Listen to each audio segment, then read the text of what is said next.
In 1912, a Polish book dealer walked into a hidden Jesuit library in Italy and pulled out a book that would break the greatest minds of the 20th century. 600 years old. Written in a language no one has ever read.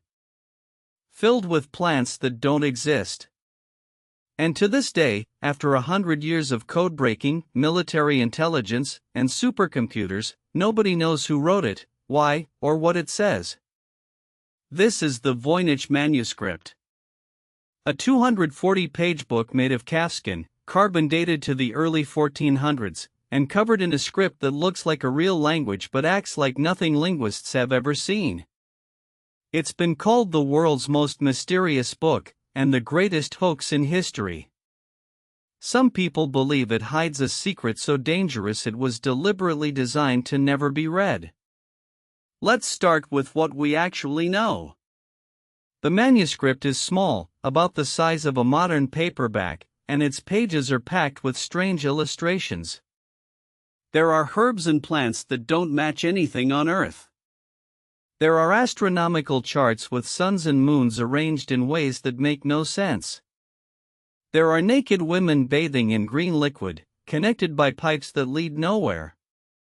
And then there are pages of pure text, written left to right, with no punctuation, in a flowing hand that never seems to hesitate.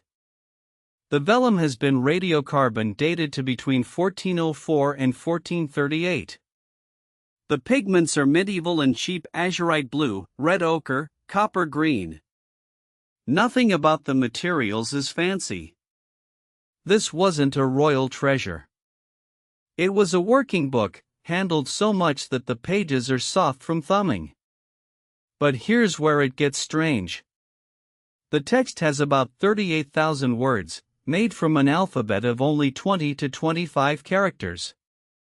And those characters follow rules that real languages almost never follow. Words are built in three parts: a prefix, a middle, and a suffix, and those parts barely mix. Some characters only appear at the start of words, others only at the end. Linguist Gonzalo Rubio said the grammatical markers in the Voynich script never appear in the middle of words, which is unheard of for any Indo-European language. It's like the whole book was written in a code where meaning is stacked in layers. And here's the kicker. In 1944, codebreaker William Friedman, the man who helped crack Japan's purple cipher, gathered the best cryptographers in America. They worked on the Voynich Manuscript for years. Friedman, the greatest codebreaker of his generation, concluded it was written in an artificial language, a constructed tongue, built from scratch. But he never cracked it. Neither did the NSA in the 1970s. Neither did the supercomputers that have analyzed it since. So who wrote it? That's where the theories explode. Some say it's a lost language from a vanished civilization. Some say it's an alien document, a message from another world that slipped through history. Some say it was written by Roger Bacon, the 13th century friar who predicted flying machines. Others say it's the work of Leonardo da Vinci's teacher, or a secret society of alchemists who encoded the recipe for the philosopher's stone. And then there's the theory that makes everyone uncomfortable, that the manuscript is a hoax, a brilliant fake designed to fool collectors. But the statistics keep getting in the way of the hoax theory. In 2013, researchers at the University of São Paulo ran a massive statistical analysis and concluded that the text is compatible with natural languages in 90% of cases. It's not random. It follows Zipf's law, the pattern that real languages follow, where the most common word appears twice as often as the second. Random gibberish doesn't do that. And the manuscript isn't even one language, it might be two. In 2021, a new analysis found that the book contains two distinct dialects, now called Voynich A and Voynich B, with different core vocabularies. The herbal sections use one, the bathing and astronomy sections use another. Some researchers now believe the Manuscript is an encoded natural language, a real language written with a complex cipher, while others believe it's a constructed language, invented whole cloth by someone who wanted to create the world's first artificial tongue. There's even a modern theory with a twist.